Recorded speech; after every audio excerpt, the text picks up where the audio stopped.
Welcome to the free audio rendering of Not Without Scars 2. Such an insightful and impactful work must be accessible to the countless number of people living similar life experiences. Becoming a best-selling author pales in comparison to creating a tool capable of instilling hope in the multitude of people trapped in the valley of decision. My greatest profit comes in helping others emerge victorious over their life struggles. My goal is to encourage individuals to follow their dream. My message: you must never quit on your faith, pursuing your aspiration or vision. Please subscribe to my YouTube channel. Take a moment, invite your family, friends, and acquaintances and enemies to listen to this work chapter by chapter. It is free to listen as well as free to subscribe. Peace, love, and phenomenal blessing.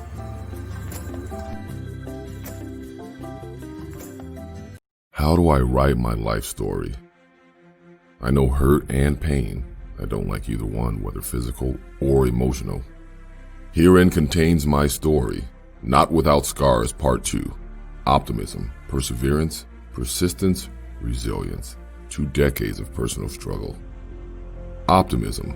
I faced the new millennium with hopefulness. Perseverance. My ego, my humble beginnings, my desire to achieve never allow me to turn away from a difficult task. Persistence. Opposition should be anticipated as an effective strategy to victory surfaces. Resilience. Difficulties do not automatically spell termination. Scars reveal my imperfection as reminders of past episodes of pain, sorrow, or triumph. Scars can tell beautiful story endings or relay misery that wishes to remain anonymous. This work is meant to help others who have experienced decades of struggle.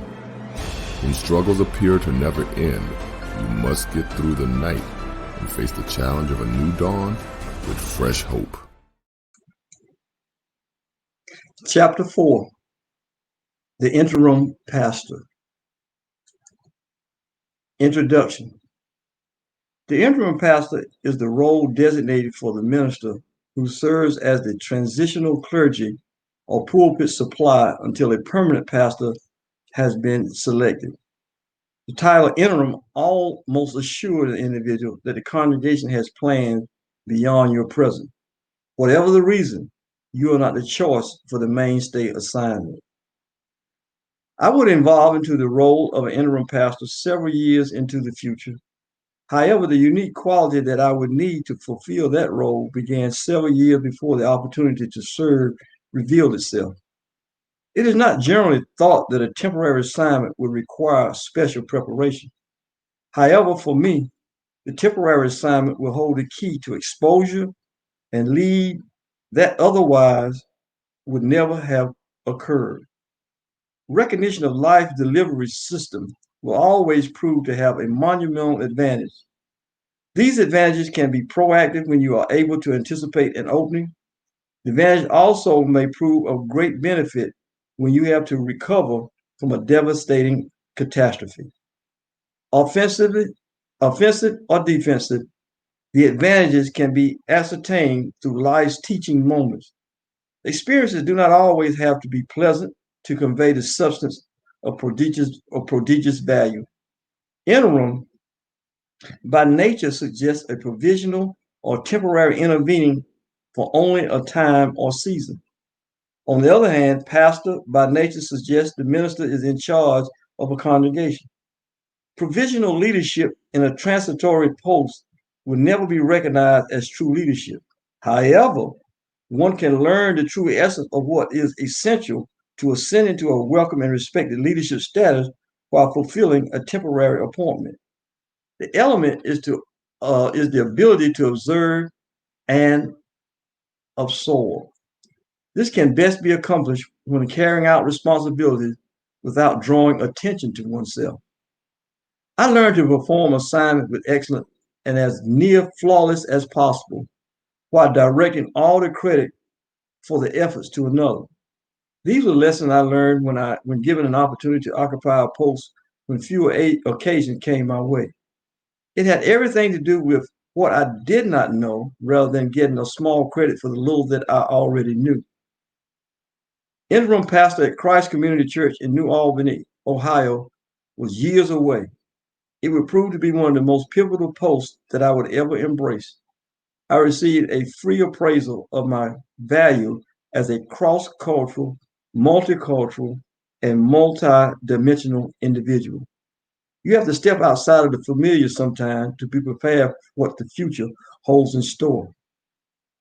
Life often produces that force us to live experiences in the reverse. It resonates as a deja vu experience, fulfilling that really does not exist. Yet you handle the situation as if prepared by exponential training. Thinking on your feet or a feel for anticipation, knowing what to do is the demonstrative trait of a leader. Such action garners the attention of others as presence or the it factor. This natural ability can be studied but not taught. It only occurs at the moment. Some are frightened by it, while others are enamored. It can easily be mislabeled as charisma. Charisma inspires devotion.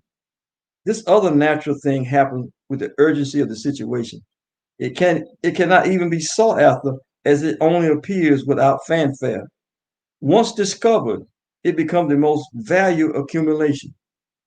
It serves the one who possesses this gift in both rare and unforeseen moments. The revelation of this gift has no expiration date. An interim assignment does not tarnish this gift, but adds to the rewards to come. The possessor can never give up, no matter how solemn conditions emerge. Historical. Spread love everywhere you go. Let no one ever come to you without leaving happier. Mother Teresa. Cross-cultural ministry and relationship. For someone depicted as a Black nationalist or an advocate for Black separatism, I have served as pastor of two predominantly white congregations. In Williamsport, Pennsylvania, the congregation was all white with the exception being my first wife and myself. My message did not require altering. I stayed with what was written in the book. The ministry in 1993 to 1994 in Williamsport was a bridge to further my visionary pursuits as well as opportunities to come. I commuted from Cleveland, Ohio to Williamsport, Pennsylvania for about a year. The twice a week travel was a bit much, Wednesday and Sunday. The people were warm and friendly. It was a cultural experience, to say the least. There were people who could not bring themselves to submission to a Black man as a spiritual leader and being held in an esteemed position before their family. The experience was not long lasting, but invaluable. The locals reminded me of the words Apostle Moses Townsend spoke to me in North Carolina. The people in the area were not going to receive my message. Even though I eventually departed this church plant in Williamsport, this unique experience was the greatest single involvement in developing and expanding my cross-cultural life. I had graduate school on an integrated level, as well as some ministry interaction.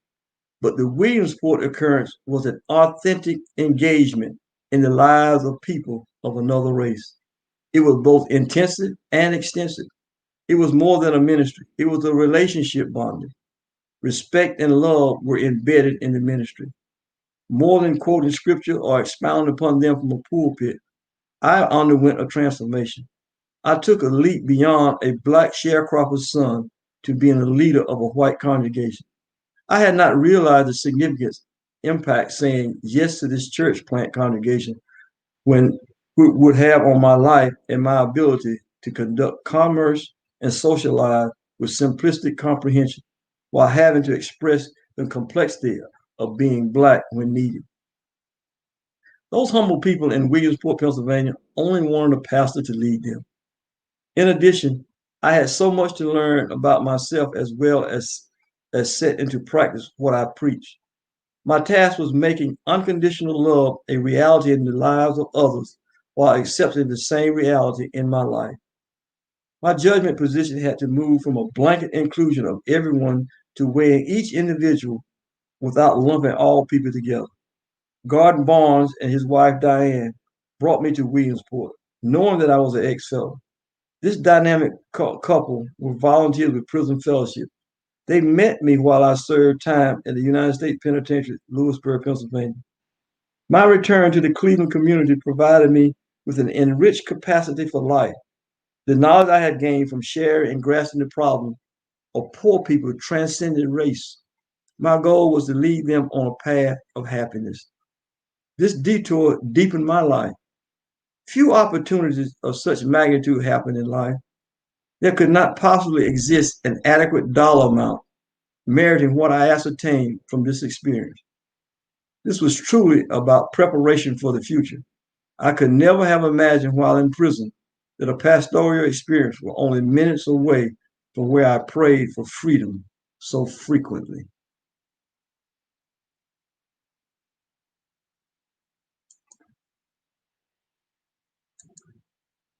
Social Black experience. My humanity is bound up in yours, for we can only be human together. Desmond Tutu. Hegemony on display. My first adult black man, a black male conscious decision was to go AWOL from the United States Army rather than go to war in Vietnam. Although I'd never directly asked anyone for advice on the matter, my decision was not made in a vacuum. I listened to and talked with a number of veterans who had recently returned from across the pond.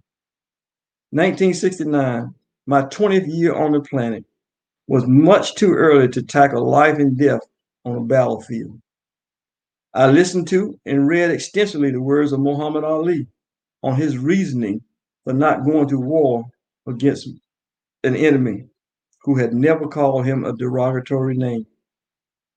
I played repeatedly what became my personal anthem by William Bell, Marching Off to War. The military draft and the fact that more black soldiers were dying in Vietnam forced me to make a decision. What was happening to young black men exceeded a distant news story. I had classmates already with their names being ready for a Vietnam memorial wall that had not yet been conceived. I determined that I would accept the draft. A recruiter tricked me into volunteering for an extra year, promising that I would not be classified 11 Bravo or an infantry designation. What he did not know was I had only planned to stay as long as I was not going to be shipped to Vietnam. My MOS out of basic training was 11 Bravo. I was scheduled to go to Fort Lewis, Washington for advanced infantry training. The decision was simple.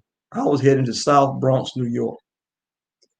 The nation was reverberating from the civil rights movement, Black Power movement, anti-war peace movement, and a host of countercultural issues transcending multiple violent and non-violent organizations, small and great. Hegemony was a factor that existed, but certainly not a part of my vocabulary. Although I was encapsulated by this salient factor, leadership or dominance, especially by one country or social group over others, clearly defined what was taking place all around me. So many things as a young man engulfed my life, and I had no idea what they were. When confused, unsure, and ignorant of the forces that direct your life on a path not of your choosing, rebellion is the only logical next step. Defiance became my trademark. Bitterness and anger evolved into rage as my dreams were being banished. Why? Because other individuals, groups, leaders, bureaucrats, and power mongers had plans of achieving goals that I had no knowledge of, nor would I gain one iota of benefit from the success of their campaigns and strategies. My mind was made up. I would not participate in anything that affected my life without information that assured me that the outcome would produce some mutual reward. Certainly, no life or death decision for me would be made by an external force without my having some foundational information to justify my being in the participatory. My future would contain many such decisions. The poverty and misery that I experienced from the rural South to the urban centers of the Northeast corridor of America serve as my advanced infantry training for life in America.